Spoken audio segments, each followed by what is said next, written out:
देख बेटा, अगला क्वेश्चन आपसे कह रहा है कि ईस्ट में अलैंगिक जनन की कौन सी विधि है। जो ईस्ट होता है उसमें अलैंगिक जनन की कौन सी विधि होती है। मुकुलन, बीजाणु जनन, पूर्व जनन, इनमें से कोई नहीं। तो याद रखना बेटा, ईस्ट में अलैंगिक जनन की विधि होती है मुकुलन। ईस्ट में अलैंगिक जनन की विधि कौन सी होती है बेटा, मुकुलन होती है, मुकुलन। नेक्स्ट क्वेश्चन, मानव में निषेचन की क्रिया कहाँ होती है। जो मानव होता है उसमें निषेचन की क्रिया कहाँ पर होती है। गर्भाशय में, योनि में, अंडाशय में, फैलोपियन नेलिका में। तो याद रखना बेटा, मानव में निषेचन की क्रिया होती है बेटा फैलोपियन नेलिका में। ठीक बेटा। नेक्स्ट क्वेश्चन क्या कह रहा है उसको पढ़िए ध्यान से। अगला कह रहा है इंसुलिन की कमी से कौन सा रोग होता है। इंसुलिन की कमी से कौन सा रोग होता है। घेंघा रोग, मधुमेह, एड्स, रतौंधी।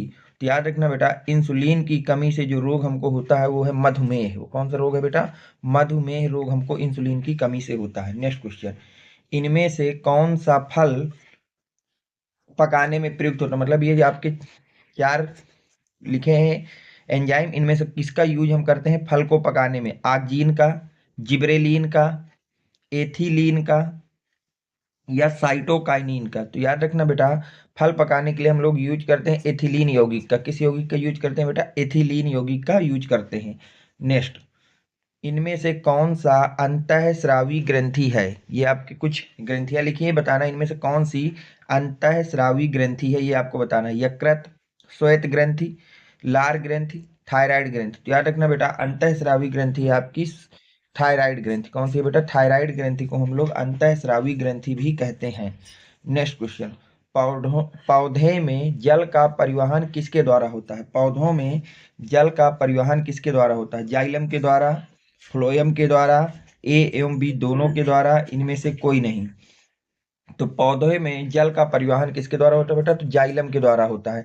किसके द्वारा होता है बेटा, जाइलम के द्वारा होता है, इसको याद रखना। नेक्स्ट क्वेश्चन क्या कह रहा है, खुला परिवहन तंत्र किसमें पाया जाता है। बिल्ली में, मनुष्य में, पक्षी में, तितली में। जो खुला परिवहन तंत्र है ये किसमें पाया जाता है, आपको ये बताना है कि बिल्ली में पाया जाएगा, कि मनुष्य में, कि पक्षी में, कि तितली में। तो याद रखना बेटा, खुला परिवहन तंत्र पाया जाता है तितली में। किसमें पाया जाता है बेटा, तितली में पाया जाता है। चलते हैं नेक्स्ट क्वेश्चन। क्वेश्चन नंबर 8 क्या कह रहा है उसको ध्यान से पढ़िए।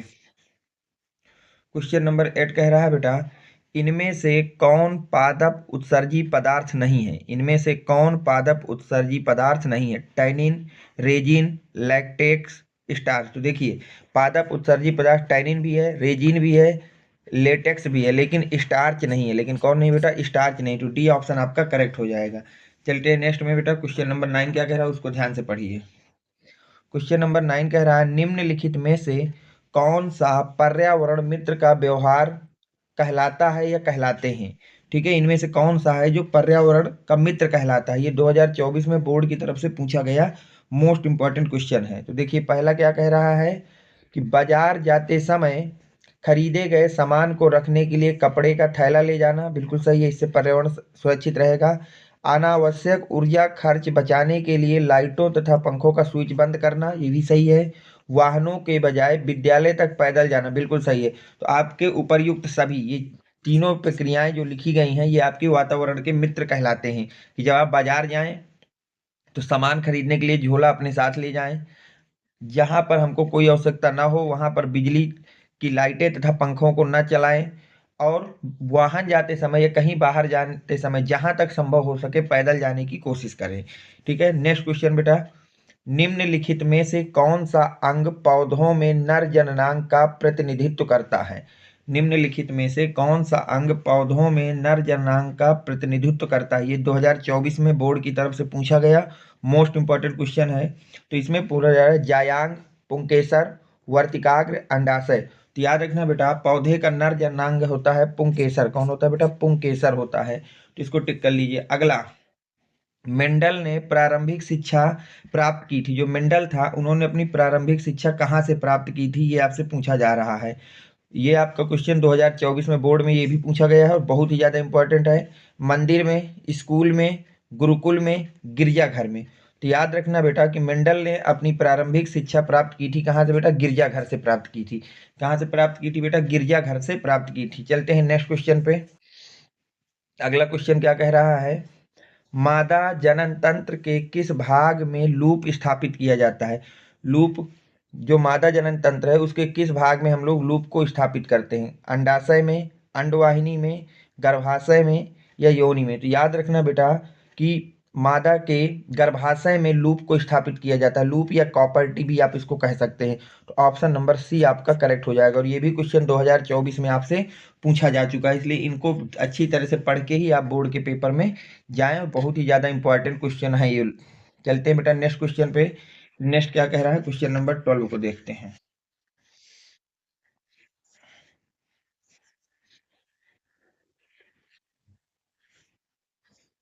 क्वेश्चन नंबर 12 हो गया। अब क्वेश्चन नंबर 13 की बात करते हैं। देखिए क्वेश्चन नंबर 13 क्या कह रहा है, ध्यान से पढ़िए बेटा। मनुष्य के वक्र किस तंत्र से संबंधित होते हैं? जो मनुष्य के वक्र होते हैं ये किस तंत्र से संबंधित है, आपको ये बताना है।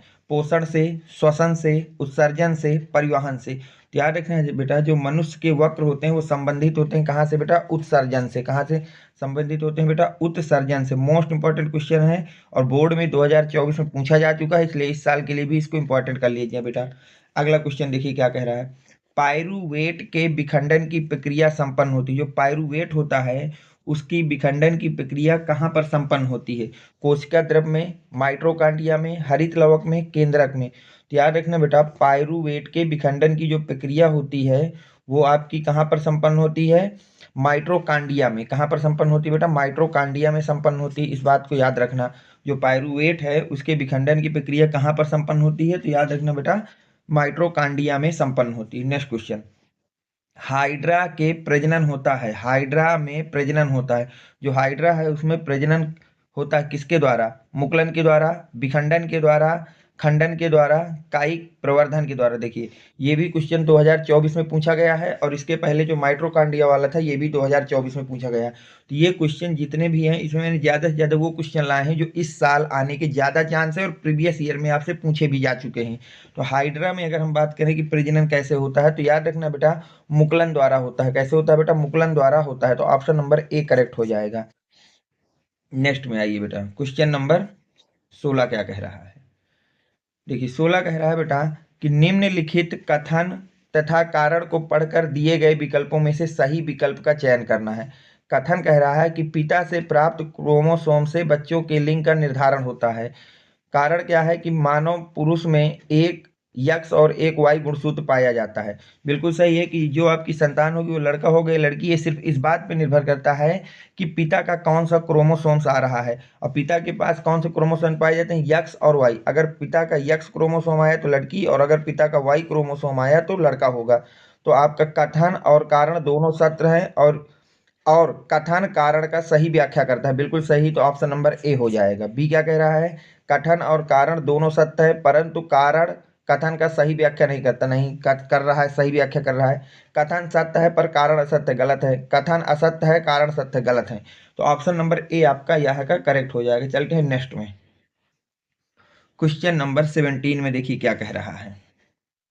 अंतः श्वसन के दौरान, अंतः श्वसन के दौरान वायु प्रवाह का सही मार्ग कौन सा है? जो अंतः श्वसन श्वसन होता है उसमें जो आपका वायु प्रवाह का सही मार्ग मतलब कहाँ से होते हुए कहाँ जाता है? नासा द्वार से होते हुए कंठ में, कंठ से होते हुए ग्रसनी में, ग्रसनी से होते हुए श्वास नली में, फेफड़ों में? तो याद रखना, नासा द्वार से जो आपका वायु है वो सीधे जाता है ग्रसनी में। सीधे कहाँ जाता है? ग्रसनी में। तो पहला ऑप्शन तो गलत है। ये कह रहा है नासा द्वार से, नासा मार्ग से नासा द्वार नहीं, नासा द्वार से पहले जाएगा ग्रेसनी में, तो ये भी गलत हो गया। C number. कंठ से नासा द्वार, गलत है। नासा द्वार से ग्रेसनी, बिल्कुल सही। ग्रेसनी से फिर कंठ में, कंठ से जाएगा श्वास नली में, श्वास नली से कूपकाओं में। तो ये ऑर्डर याद रखना है। तो ऑप्शन नंबर डी, जो वायु होती है बेटा अंतः श्वसन में, सबसे पहले वो नासा द्वार में जाती है, फिर वहां से ग्रेसनी में, ग्रेसनी से होते हुए कंठ में, कंठ से होते हुए श्वास नली में और श्वास नली से होते हुए कूपकाओं तक जाती है। चलते हैं क्वेश्चन नंबर 18 में। देखिए वो क्या कह रहा है। क्वेश्चन नंबर 18 की बात करते हैं। क्वेश्चन नंबर 18 क्या कह रहा है। जनन की अलैंगिक विधि से उत्पन्न संतति में परस्पर अधिक समानता होती है। जो जनन की अलैंगिक विधि से उत्पन्न संतान होती है उसकी समानता अपने पूर्वजों से ज्यादा मिलती है, ऐसा क्यों? अलैंगिक जनन में ही केवल एक जनक भाग होता है, क्योंकि जो अलैंगिक जनन होता है उसमें केवल एक भाग होता है। बिल्कुल ये राइट है। अलैंगिक जनन में युग्मक शामिल नहीं होते हैं, अलैंगिक जनन में युग्मक शामिल नहीं होते, ये भी सही है। अलैंगिक जनन लैंगिक जनन से पहले होता है, ये गलत है। अलैंगिक जनन लैंगिक जनन से पहले होता है, ये इसका कोई मतलब नहीं है। अलैंगिक जनन लैंगिक जनन के बाद होता है, इसका भी कोई मतलब नहीं है। तो आपका ए और बी, फर्स्ट और सेकंड सही, तो ऑप्शन नंबर ए करेक्ट कर दीजिए आप यहाँ पर। चलते हैं नेक्स्ट में। नेक्स्ट क्वेश्चन देखिए क्या कह रहा है। थायरॉक्सिन के बारे में कौन सा कथन सही नहीं है? थायरॉक्सिन के बारे में इनमें से कौन सा कथन सही नहीं है? थायरॉक्सिन के संश्लेषण के लिए लौह आवश्यक होता है, यानी कि जो थायरॉक्सिन है उसका संश्लेषण के लिए लोहा की जरूरत होती है, ये आपसे पूछा जा रहा है। ये कथन गलत है। यह शरीर में कार्बोहाइड्रेट, प्रोटीन और वसाओं का उपापचय का नियमन करता है, बिल्कुल सही है। थायरॉक्सिन के संश्लेषण के लिए थायराइड ग्रंथि को आयोडीन की आवश्यकता होती है, बिल्कुल सही है। थायरॉक्सिन को थायराइड हार्मोन्स भी कहते हैं, बिल्कुल सही है। तो कौन सा कथन सही नहीं है? ए नंबर की थायरॉक्सिन के संश्लेषण के लिए लौह की आवश्यकता होती है, बिल्कुल नहीं। थायरॉक्सिन के संश्लेषण के लिए हमें आयोडीन की जरूरत होती है, किसकी होती है बेटा? आयोडीन की, ठीक, लौह की नहीं होती। तो ए नंबर हो जाएगा। कौन सा गलत है पूछा गया था। चलते हैं बेटा क्वेश्चन नंबर 20 में। क्वेश्चन नंबर 20 आपसे कह रहा है, एक आहार श्रृंखला में तीसरे पोषी स्तर पर हमेशा कौन होता है? कोई आहार श्रृंखला है, उसके तीसरे पोषी स्तर पर हमेशा कौन होगा, ये आपको बताना है। मांसाहारी प्राणी होंगे, शाकाहारी प्राणी होंगे, अपघटक होंगे, उत्पादक होंगे। तो याद रखना बेटा, मांसाहारी प्राणी होते हैं। कौन होते हैं बेटा? मांसाहारी प्राणी होते हैं। नेक्स्ट क्वेश्चन, मनुष्य के वक्र एक तंत्र का भाग है जो संबंधित है किससे? पोषण से, श्वसन से, उत्सर्जन से, परिवहन से। तो याद रखना बेटा, मनुष्य के वक्र किसका भाग है बेटा? उत्सर्जन का तंत्र का एक भाग है। किसका है बेटा? उत्सर्जन तंत्र का एक भाग है। सी नंबर हो जाएगा। चलते हैं बेटा क्वेश्चन नंबर 22 में कि वो क्या कह रहा है।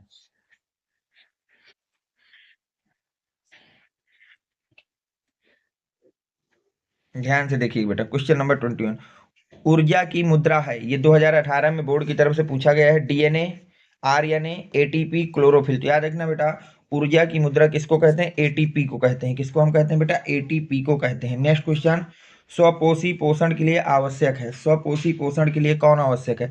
कार्बन डाइऑक्साइड तथा जल, क्लोरोफिल, सूर्य का प्रकाश।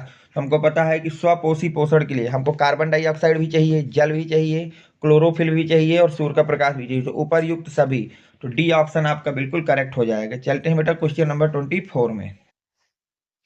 ग्लाइकोलाइसिस की प्रक्रिया संपन्न होती है। ग्लाइकोलाइसिस की प्रक्रिया कहाँ पर संपन्न होती है? कोशिका द्रव्य में, राइबोसोम्स में, माइटोकॉन्ड्रिया में, अंतः प्रद्रव्य जालिका में। ये क्वेश्चन 2015 में बोर्ड की तरफ से पूछा जा चुका है, तो इंपॉर्टेंट कर लेना। ग्लाइकोलाइसिस की प्रक्रिया संपन्न होती है, जो ग्लाइकोलाइसिस है उसकी प्रक्रिया कहाँ पर संपन्न होती है, ये है पूछा जा रहा है। कोशिका द्रव्य में, राइबोसोम्स में, माइटोकॉन्ड्रिया में, अंतःप्रद्रव्य जालिका में। तो याद रखना बेटा कि जो हमारा ग्लाइकोलाइसिस की प्रक्रिया होती है वो कहाँ पर संपन्न होती है? तो कोशिका द्रव्य में संपन्न होती है। कहाँ पर संपन्न होती है बेटा? कोशिका द्रव्य में। तो ए ऑप्शन इसका करेक्ट हो जाएगा। नेक्स्ट, अलैंगिक जनन मुकुलन द्वारा होता है। अलैंगिक जो जनन है वो मुकुलन द्वारा होता है। किस में होता है? अमीबा में, ईस्ट में, प्लाज्मोडियम में, या फिर आपका मानिया में। तो ये आपसे पूछा जा रहा है कि जो अलैंगिक जनन मुकुलन द्वारा होता है ये किस में होता है।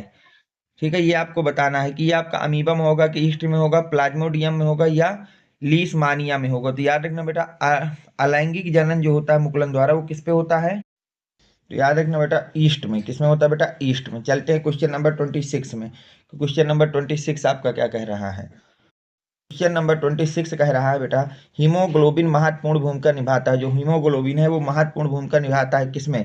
उत्सर्जन में, श्वसन में, पाचन में, वृद्धि में। ये 2013 में बोर्ड में पूछा गया क्वेश्चन है बेटा। तो हीमोग्लोबिन महत्वपूर्ण भूमिका किसमें निभाता है बेटा? श्वसन में। किसमें निभाता है? श्वसन में। नेक्स्ट, पराग कोष में होते हैं। पराग कोष में होते हैं, क्या होते हैं बेटा? बाह्य दल, अंडाशय, अंडा, परागकण। तो याद रखना बेटा, पराग कोष में होते हैं परागकण। पराग कोष में क्या होते हैं बेटा? परागकण होते हैं। पल्मोनरी शिरा खुलती है। जो पल्मोनरी शिरा है ये कहाँ पर खुलती है? 2013 में बोर्ड की तरफ से पूछा गया क्वेश्चन है। दाएं अलिंद में, बाएं अलिंद में, बाएं निलय में, दाएं निलय में। तो याद रखना बेटा कि जो पल्मोनरी सिरा होता है वो खुलता है दाएं निलय में। कहाँ खुलता है बेटा? दाएं निलय में खुलता है। नेक्स्ट क्वेश्चन बेटा, दाएं निलय में अशुद्ध रुधिर किस अंग से जाता है? जो दाएं निलय में अशुद्ध रक्त पहुंचता है या रुधिर पहुंचता है वो किस अंग से जाता है? फेफड़ों से जाता है, आहार नाल से जाता है, हृदय से जाता है या त्वचा से जाता है? तो अशुद्ध जो रुधिर है वो किस अंग में जाता है? दाएं निलय से अशुद्ध रुधिर किस अंग में जाता है? तो याद रखना बेटा वो फेफड़ों में जाता है। कहाँ जाता है बेटा? फेफड़ों में। 2008 में आया हुआ क्वेश्चन है तो इसको भी इंपॉर्टेंट रखना बेटा।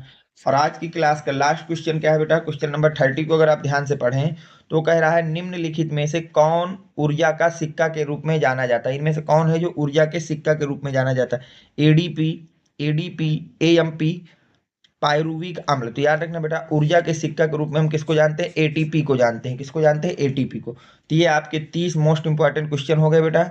और क्वेश्चन आपको नेक्स्ट वीडियो में प्रोवाइड कराए जाएंगे। अगर ये वीडियो पसंद आया है तो वीडियो को लाइक करें, चैनल को सब्सक्राइब करें। Thanks for watching, next video coming soon.